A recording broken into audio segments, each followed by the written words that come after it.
Moment of an actor, నటుడి కదలికలు,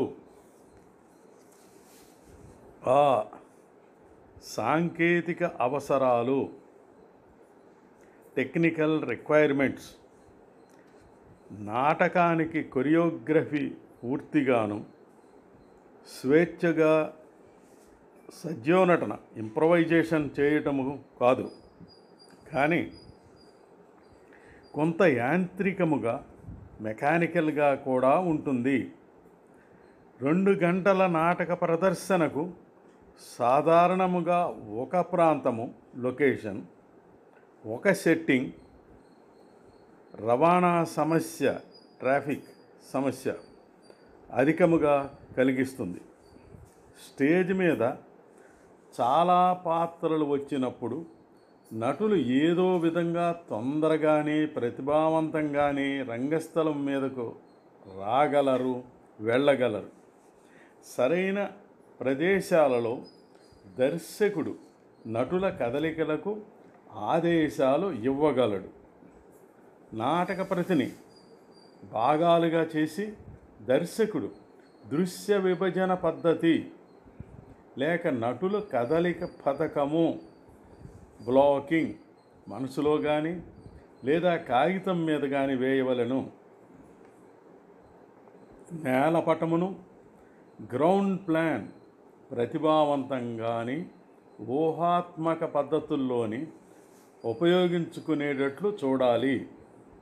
అందుచేత దర్శకుడు ఒక్కొక్కసారి నటుడి ఇష్టము మేరకు ఒక చోట నుంచి మరో చోటుకు కదలమనటం జరుగుతుంది. అది ప్రేరణను, మోటివేషన్ను సమర్థిస్తున్నట్లు ఉన్నది లేనిది చూడాలి. ప్రేరణ సరైనది అవుతుంది నటుడు గొప్ప ఊహాశక్తి గలవాడైతే. ఉత్సాహముగా ఉన్న పాత్ర రంగస్థల వ్యాపారము, స్టేజ్ బిజినెస్ను బట్టి సరైన స్థలము నిర్ణయించాలి. దానికి సమగ్రమైన ఆలోచన చేయాలి. అందుచేత దర్శకుడు తనకు ఇష్టమైనట్లు తన నటులకు ప్రదేశాలను దృశ్యములో చేయటము ముందు ప్రాథమికముగా జరిగిన తర్వాత విశదీకరణ కోసమే. అందుచేత నటులను కావలసినది 1 నిర్ణీత సమయంలో స్టేజీ దాటటం, 2 నటులకు ముందు నిలబడి అడ్డంకుగా ఉండకూడదు, 3 రంగస్థల వ్యాపారమును, స్టేజ్ బిజినెస్ బట్టి నటులు దగ్గర కానీ విడివిడి కానీ ఉండాలి మొదలైనవి. ఎక్కువ మంది నటులున్నప్పుడు అటువంటి సర్దుబాట్లు అన్నీ అవసరము. స్వతహాగా వచ్చిన సత్యోనటన కనిపించడం కోసం స్వేచ్ఛగా కదలమనటం జరుగుతుంది. సామూహిక దృశ్యాలను ఏర్పాటు చేసినప్పుడు దర్శకుడు అందరినీ అన్ని ప్రదేశాలకు కదిలించి సమతూకము, బ్యాలెన్స్గా ఉన్నది లేనిది పరిశీలిస్తాడు. నిర్ణయించిన ప్రదేశాలకు వారిని పంపుతాడు. ప్రేరణ కలిగించేవి అవుతాయి, లేదా బహుశా సాంకేతికమైన టెక్నికల్ కదలికలు అవుతాయి. బహుశా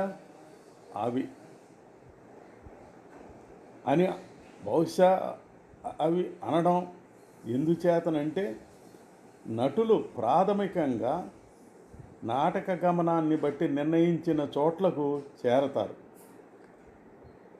ప్రాథమికమైన నాటక గమనమునకు చేసిన తేలికైన నటన వల్ల రవాణా సమస్య పరిష్కారం కానప్పుడు ప్రతిభావంతమైన దర్శకుడు సాధారణంగా ఆఖరున తప్పక సాంకేతికమైన టెక్నికల్ కదలికలు వాడుతాడు.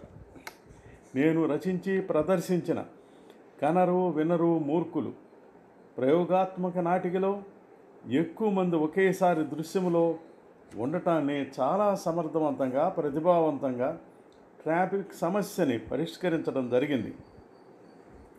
పంచభూతాలు సాక్షులుగా శవ పంచనామాకు హాజరైనప్పుడు వాటిని మానవ మాతృలకు భిన్నంగా ముఖవాడాల్లో ప్రత్యేక దుస్తుల్లో చూపించి వెనుక గగనిక దగ్గర లెవెల్ మీద వేరుగా చూపించడం జరిగింది.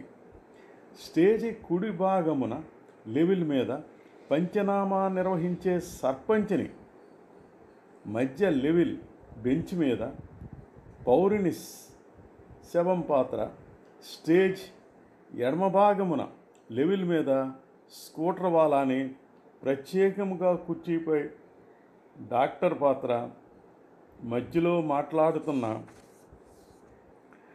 కార్యనిర్వాహకుని పాత్ర, ఇలా లెవెల్స్ని ఉపయోగించుకొని అన్ని పాత్రలను ఉపయోగించి సంరచన చేశాను. ఒకరికొకరు అడ్డురారు, సమతూకం బ్యాలెన్స్ పాటించాను.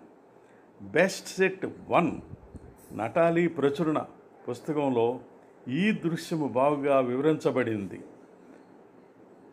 నాటికని కూడా నటాలి ప్రచురించింది. శ్రీశ్రీ రచించిన విదూషకుని ఆత్మహత్య అది వాస్తవిక నాటిక డాక్టర్ గోపాలకృష్ణ అబ్బూరి దర్శకత్వంలో రంగస్థల కళల శాఖ విశాఖ విశ్వకళా పరిషత్తులో ప్రదర్శించన జరిగింది. సెట్స్లో స్టేజ్ మధ్య దిగువ ప్రాంతంలో కోరస్ నటించినట్లు, వెనుక ఒక లెవెల్పై ఆటంకం ముసలి పాత్ర ప్రయోక్తగా నేను యువకుడి పాత్ర నటించగా, దాని వెనుక ఇంకాస్త ఎత్తుగల లెవెల్ వాడి నాటకం విదూషకుడు, పొరిగింటావడి మొదలైన పాత్రలు నటించేటట్లు చేశారు. పాత్రలు అడ్డు రాకుండా సమతలాలు వాడారు. సంరచన అద్భుతం. మరికొన్ని విషయాలు మరో భాగంలో